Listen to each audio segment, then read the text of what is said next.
original circumstances that now in a different environment have a negative effect.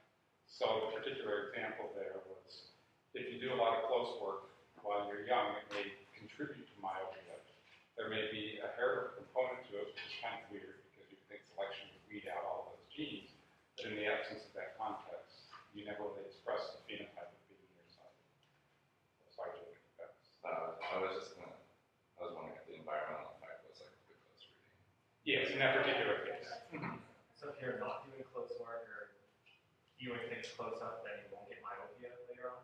You may, but you may get it for other reasons, or there's just a contribution of the environment, like anything else. But there's, in modern circumstances, a greater contribution of the environment so that what was a neutral trait becomes now expressed in a non-neutral way, so it has a negative effect, or at least it would if you lived under natural circumstances. So the weird thing is that we've got this thing that must have been terrible if you were living in historical circumstances, being nearsighted, and nobody had glasses. So how could the genes for that possibly be retained? And the explanation, or the idea is that well, they were neutral under those circumstances because they were never expressed as myopia. But now you start to see it because of the way these are. And there's a statistical association. It's not necessarily the case that you do get myopia if you do close work, but there's some genetic components. So let's take a look at this. So this isn't related to the last question, but for math stuff covered in the final, how extensive will it be on the big equation sheet that we had in the first exam? Okay, so I'm going to hold up for this just a moment in case Rickman's question was about the aging or adaptive mismatch similarity. So, and that's where the phrase comes from. You've got genes that were perfectly fine, maybe beneficial or probably neutral in the past, that don't match modern circumstances. And they don't match because of environmental factors. That's the key trigger. Yeah, so the environment has changed in ways that make genes that before didn't have any ill effects now. And it is weird that you could have genetic predisposition towards myopia because the cost is so high. Because that paper, that paper talked about how we had worms and all that. Oh, yeah, there are other things. Yeah, could you just kind of explain how that fits the mismatch, if you recall? Yeah, so in that particular case, now I'm drawing a blank on what the name for that was. The clean, The hygiene. the hygiene, I thought, yeah. That, and this has actually been shown in more recent pathologies. We live in such a clean environment now that our immune systems become hypervigilant, and in historical circumstances, you would be exposed to enough pathogens in the environment that your immune system would chill out a little bit. But now we live in such a hygienic environment that our immune system does overreact to the things that we deal with after. That's one possibility. The other possibility would be that anybody that overreacted in historical times died. So you can see them anyway. So there may have been strong selection against overreaction.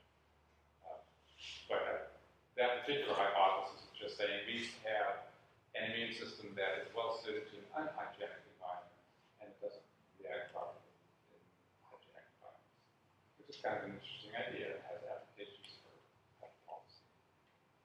Just, I think last week or the week before, there was something about some European population in which high correlation between overly clean environments and allergies.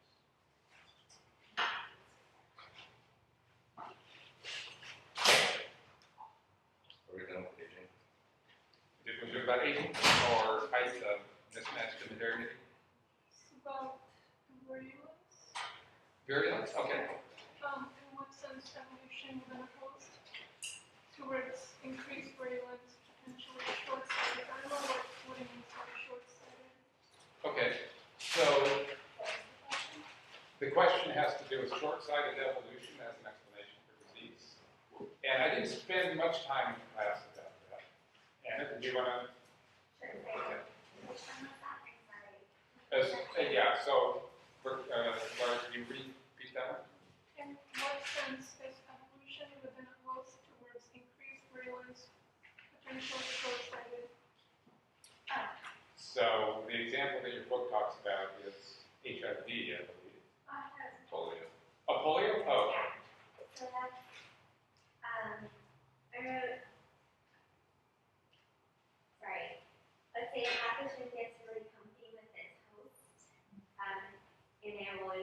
to adjust too perfectly to the host so that it detriments the invasion of other hosts.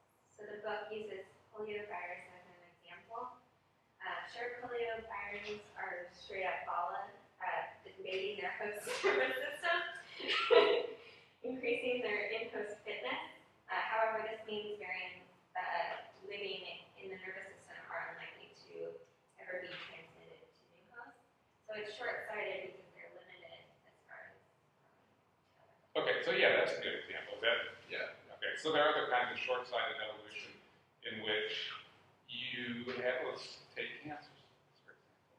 I don't think the book talks about cancer, but one of the things that cancer cells do is compete with each other for resources.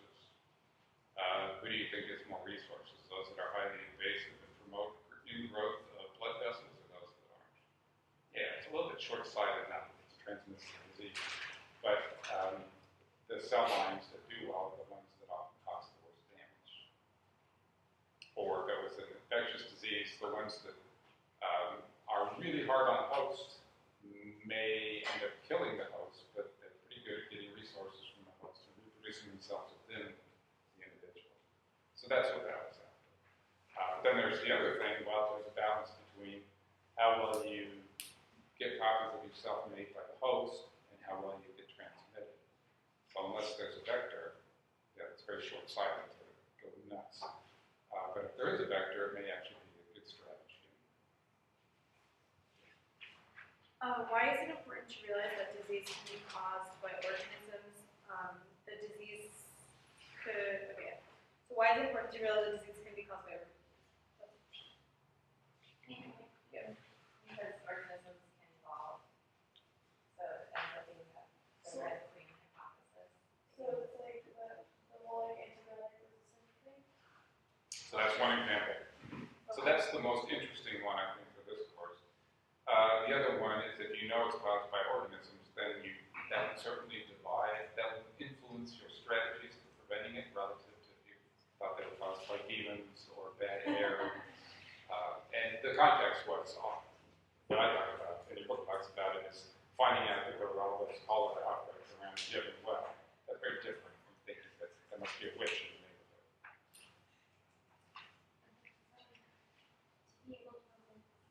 What's that? to be able to avoid dispersal is one of the. For knowing that it's an organism? Yeah.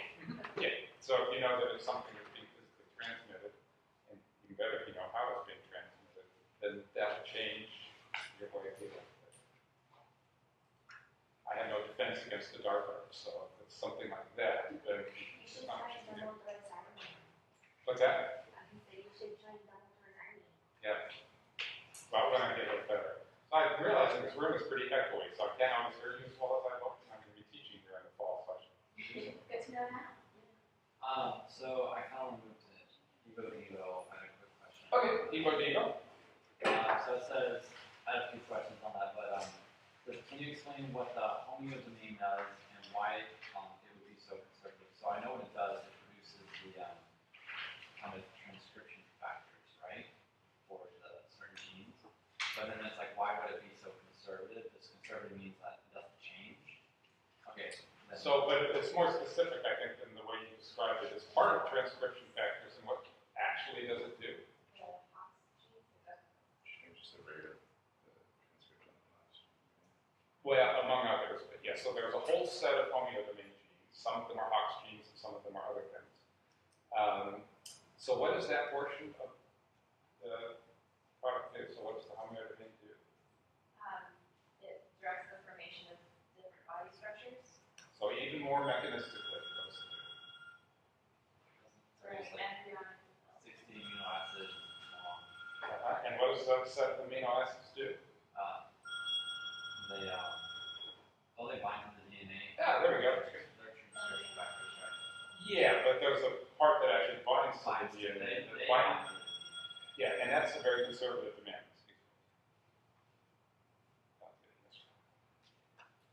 If you wait long enough, it goes away. So the point is that if you've got this region that has a very specific function, binding to DNA, DNA